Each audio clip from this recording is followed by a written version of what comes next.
Sa isang flip-top battle, pinaglaruan ang pangalan ng Diyos at ang sumunod na nangyari ay hindi inasahan ng marami. Kaya pala may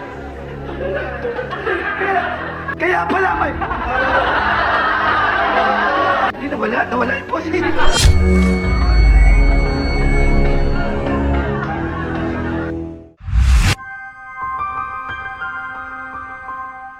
Hello, what's up mga sangkay? This is me. I'm back for another vlog today. Huwag niyo pong kailimutan na i-subscribe yung ating YouTube channel, i-click ang bell at i-click niyo po yung all. Sa mga nanonood po sa Facebook, i-follow niyo po yung ating Facebook page. So today mga sangkay, pag-uusapan po natin ang pambirang pangyayari sa isang flip-top battle kung saan ginamit po ang ating Panginoong Diyos sa kanilang trip sa isang flip-top battle. Ngunit may sumunod na pangyayari na hindi po inasahan ng mga manunood. Hindi nawala yung posi.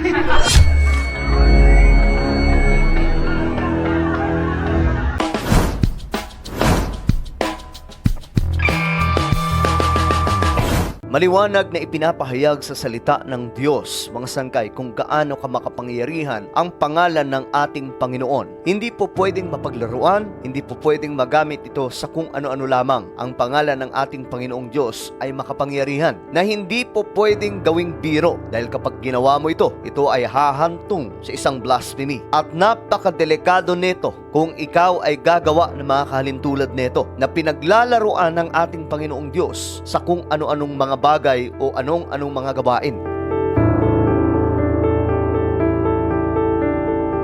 Isa sa halimbawa ngayon mga sangkay na rampant na po ang kasalanan ng isang tao. Dahil nga po, kahit ang Hollywood ay ginagawa pong laro o ginagawa pong ekspresyon na lamang ang pangalan ng ating Panginoong Hesus. Kaya't mapapanood po natin sa kanilang mga movies na ginagamit ang pangalan ni Jesus sa walang kabuluhan o ginagamit ang salita ng Diyos sa mga walang kwentang mga bagay na ginagawa na lamang po itong ekspresyon. Jesus fucking Christ. Christ! Jesus Christ! Jesus Christ. Oh, Jesus Christ. Jesus Christ! Jesus Christ. Oh, Jesus Christ! Jesus Christ! Kaya't mag-iingat po yung mga gumagamit nito na ginagamit ang pangalan ni Jesus sa expression, sa tawanan, o sa kahit na ano pang mga gawain na wala naman pong saysay. Tandaan po natin, ang pangalan ng ating Panginoong Diyos ay makapangyarihan na hindi po pwedeng mapaglaruan dahil napakadelikado nito. Marami na po tayong pwedeng maging halimbawa, mga sangkay, ng mga taong gumawa ng blasphemy na may masamang nangyari on the spot.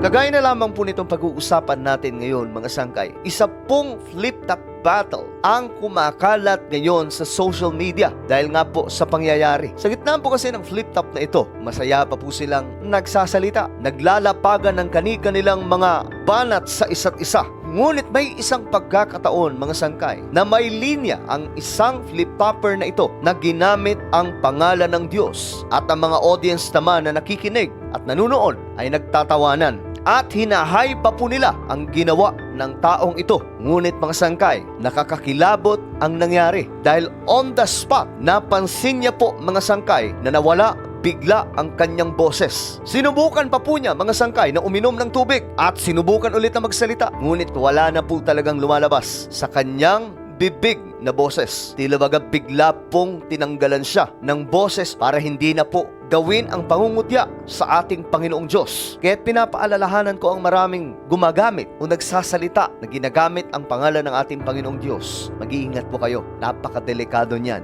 Yan po ay isang blasphemy kapag ginamit ninyo ang pangalan ng ating Panginoong Diyos sa mga walang kwentang bagay. Ilang beses kang humingi ng battle kay Enigma, pero palagi ka tinataboy. Samantalang ako, nagkordero lang ng Diyos, flip-top na tuboy! Kordero ng Diyos na nag-aalis. A few moments later. Kaya pala may... Kaya...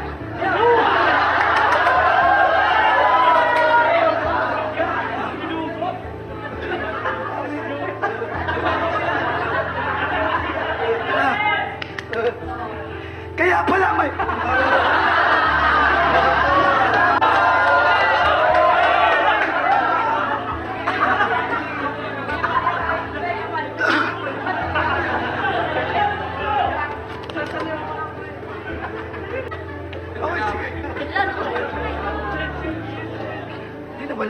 yung boses. Wala yung boses.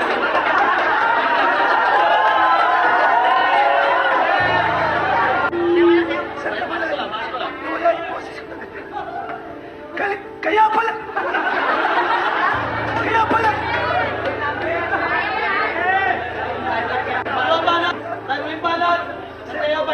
Wala talaga yung boses ko. Pasensya na.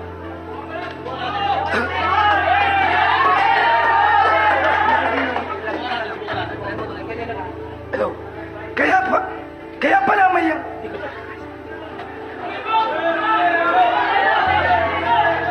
Ang inyong napanood mga sangkay ay naway maging babala sa lahat ng taong gumagawa ng kalapastanganan sa harap ng ating Panginoong Diyos na ginagamit ang pangalan ng ating Diyos sa mga walang kabuluhang mga bagay. Kahit na ano pang biruan, kahit na ano pang usapan, basta't huwag ninyong gagamitin ang ating Diyos sa mga walang kabuluhan sapagkat may kaparusahan dyan. Sinasabi nga po sa Biblia, mga sangkay, sa Galatians chapter 6 verse 7, "Do not be deceived, God cannot be mocked. A man reaps what he sow." Yan po ang babala sa atin mula sa banal na aklat na huwag po nating libakin ang ating Panginoong Diyos. Dahil kapag nililibak o kapag pinaglalaruan natin ang ating Panginoong Diyos sa mga walang kwentang mga bagay, ayon sa Biblia, anuman ang inihasik ng isang tao, iyon din ang kanyang aanihin.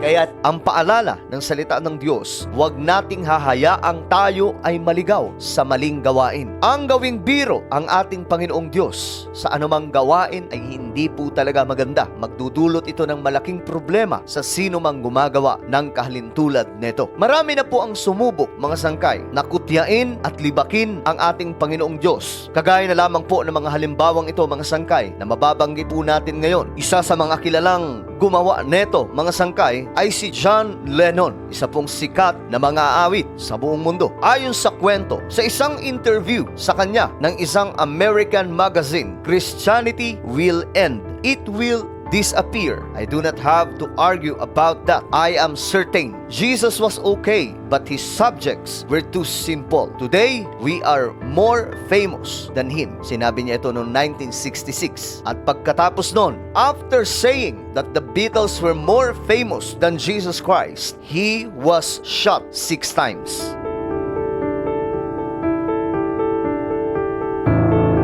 Isa rin pong dating presidente ng Brazil na si Neves ang nagsalita, mga sangkay, during the presidential campaign. Sinabi niya, kung magkakaroon daw po siya ng 500,000 na boto mula sa kanyang partido, not even God would remove him from presidency. At ang sumunod na nangyari, nagkaroon nga siya ng napakaraming boto, pero nagkaroon po siya ng isang malalang sakit. Bago po siya maging isang presidente, siya ay namatay.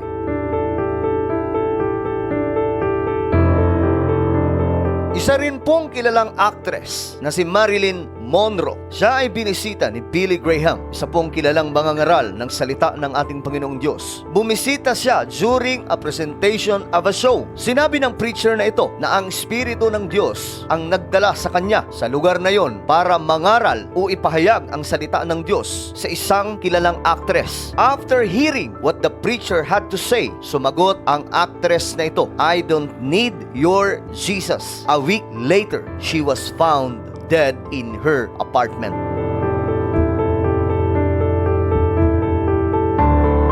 Ilan lamang po yan sa mga halimbawa, mga sangkay, ng mga taong nilibak ang ating Panginoong Diyos at humantong sa delikadong sitwasyon. Kaya't maswerte pa po, umapalad pa ang taong ito na napagtripan ang ating Diyos sa flip-top. Nawalan lamang po siya ng boses, pero hindi po siya nawalan ng buhay. Pero tandaan nyo, napakadelikado ng kanyang ginawa. At kung ako sa kanya, ngayon din ay hihingi ako ng tawad sa ating Panginoong Diyos. Dahil ayon nga po sa Biblia, sa Exodus chapter 20 verse 7, huwag mong babanggitin ang pangalan ng Panginoon mong Diyos sa walang kabuluhan, sapagkat hindi aariin ng Panginoong walang sala ang bumanggit ng kanyang pangalan sa walang kabuluhan. Mahalaga na humingi ng tawad sa ating Panginoong Diyos at naway kilalanin mo kung sino ang ating Panginoon at kung gaano siya kamakapangyarihan na dapat pagsilbihan ng lahat ng tao. Para sa mga nanonood ngayon, Huwag na huwag po nating gagawin ang ginagawa ng kahit na sino na panlilibak sa ating Panginoong Diyos. Dahil napakadelikado kung gagawin mo yan. Ayon sa Biblia, sa Romans chapter 14, verse 11 to 12, sapagkat nasusulat, sabi ng Panginoon, dahil ako'y buhay, ang lahat ay luluhod sa harap ko, at ang bawat dilay magpupuri sa Diyos. Kaya pananagutan natin sa Diyos ang mga bagay na ating ginagawa.